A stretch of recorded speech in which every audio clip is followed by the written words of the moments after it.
Halo Rekers, kembali lagi ke segmen Rex News. Untuk episode ini, kita akan membahas beberapa berita yang sedang hits mengenai dunia bisnis dan investasi. Yang pertama adalah, ini ada ramai hashtag di Twitter, yaitu seller asing bunuh UMKM. Kenapa bisa ada hashtag sampai seramai itu ya? Di balik tagar itu ada sosok yang disebut-sebut sebagai aktor di baliknya, yaitu Mr. Hu. Kabar yang beredar saat berbelanja di marketplace dengan harga murah, hampir semua barang yang tertera di nama itu pengirimnya dengan alamat dari Shengshui Industrial Park, Building 6 atau 6, Bantian, dari Cina. Biasanya alamat pengirimannya dari Guangzhou dan packingnya hampir sama, semua warna putih-putih tulang, dan itu kayaknya cuma ada di satu e-commerce saja. Makanya kalau belanja di e-commerce itu, kalau bisa di seller lokal aja. Tapi emang sih barang-barang Mr. Hu ini murah-murahnya kebangetan, seperti yang ditulis oleh netizen-netizen. Perasaan kok barang dari Cina pengirimannya Mr. Hu semua ya? Aku beli 3 kali namanya Mr. Hu semua, tapi dari toko yang berbeda. Lantas, siapa Mr. Hu yang disebut sebagai seller asing bunuh UMKM? Dari media yang kita baca dan yang kita teliti saat ini, disebutkan salah satunya adalah Dr. Tirta Mahendra Hudi atau Dr. Tirta melalui akunnya menjelaskan bahwa Mr. Hu berasal dari Cina yang menjual barang-barang murah di marketplace. Hal itu dikhawatirkan dapat membunuh UMKM Indonesia.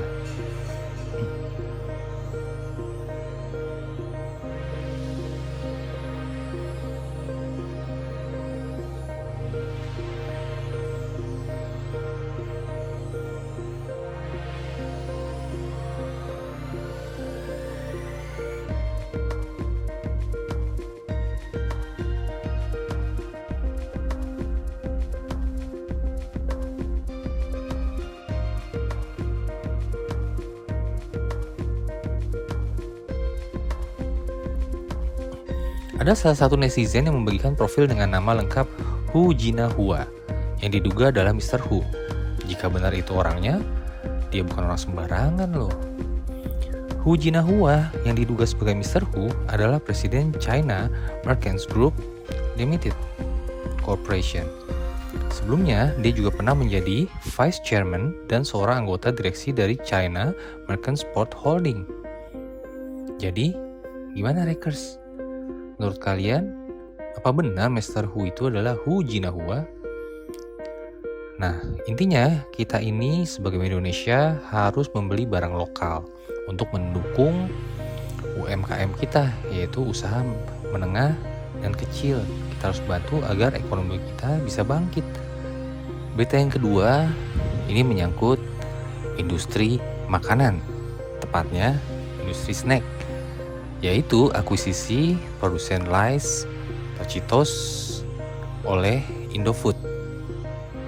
PT Indofood CBP Sukses Makmur Tbk memborong seluruh saham PT Indofood Vitrolay Makmur yang awalnya dimiliki Vitrolay Nederland Holding BV, afiliasi dari PepsiCo Incorporation, per 17 Februari kemarin.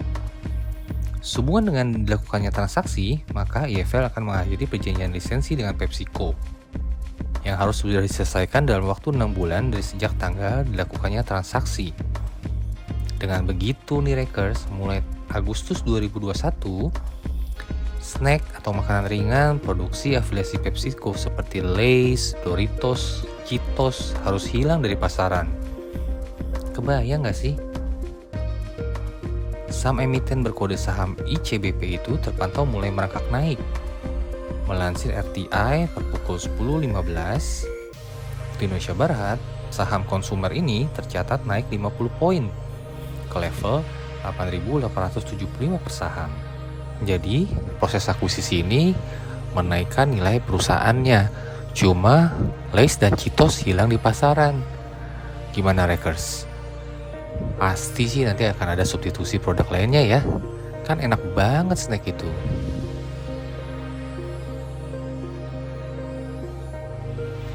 Berita yang ketiga adalah 10 miliuner termuda. Mulai dari para YouTuber sampai ratu kecantikan cilik. Muda-muda tapi sudah jadi milioner loh. Siapa saja sih mereka? Yang pertama adalah Ryan Kaji. Adalah YouTuber dengan bayaran tertinggi yang usianya masih 9 tahun. 9 tahun. Menurut Forbes, penghasilan Ryan bisa mencapai 26 juta US dollar atau 364 miliar tahun lalu. Waduh, 9 tahun udah jadi milioner. Seperti Ryan Kaji, ada lagi anak kecil lainnya yaitu yang mendapatkan uang dari YouTube. Dia adalah Anastasia Razinskaya atau Nastya. Nastya yang lahir dengan cerebral palsy mulai jadi anak internet dengan konten unboxing mainan. Di 2020, anak 7 tahun ini dilaporkan menghasilkan 18,5 juta atau 260 miliar per tahun. Wah, keren ya. Yang ketiga adalah Matthew David Morris yang juga dikenal sebagai Matty Brabs atau Matty B, adalah musisi online. Ia pertama kali terkenal ketika mengcover lagu Justin Bieber di usia 7 tahun, tepatnya tahun 2010. 4 tahun kemudian, ia ditonton miliaran kali dan sudah mengantongi 3 juta US dollar atau 42 miliar di usia yang sangat muda. Miliarder lainnya bukan hanya dari YouTuber nih. Ini Mozia Bridges. Mozia Bridges memulai bisnisnya sejak muda. Remaja ini sukses dengan brand Mouse Bows yang pertama kali merilis dasi kupu-kupu dan kini telah berekspansi ke produk-produk pria lain. Dilansir dari Business Insider, ia telah menjual produk senilai $600.000 atau 8, miliar rupiah. Selanjutnya di sini ada Alina Morse yang membuka bisnis permen di usia 9 tahun. Awal ceritanya, ayahnya melarang memakan permen karena nggak baik untuk gigi.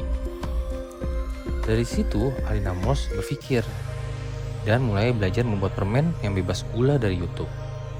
Di usia 13 tahun, Zoli Candy didirikan dan mendatangkan 6 juta US dollar atau 84 miliar rupiah. Wah, tuh teman-teman, dari suatu masalah kalau kita benar-benar niat untuk menyelesaikannya, pasti akan menjadi rezeki. Setelah itu ada Nick D'Alessio yang telah berusia 25 tahun.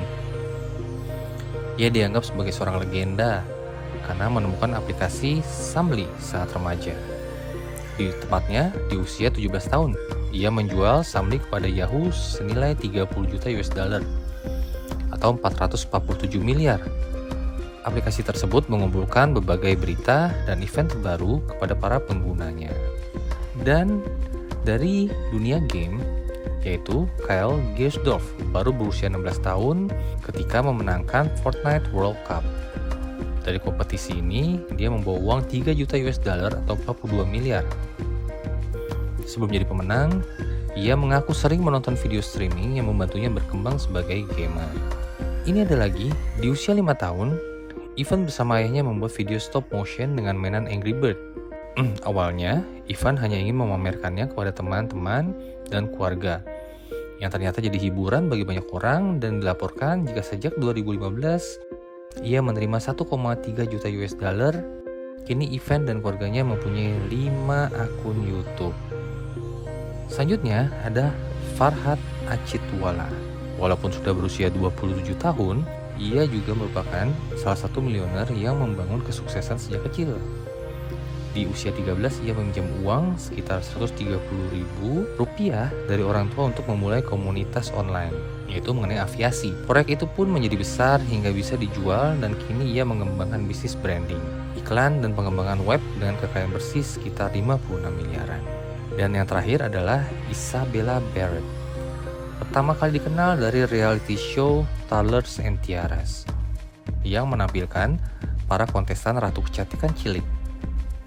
Dari situ, gadis yang sudah tumbuh jadi remaja itu mengembangkan image-nya sendiri dan mempunyai bisnis sampai mempunyai 5 brand. Wah, gimana Rekers?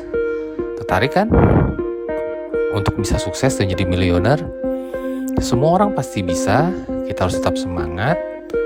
Dan pastinya jangan menyerah. Tetap jaga kesehatan, Wreckers. Sukses selalu and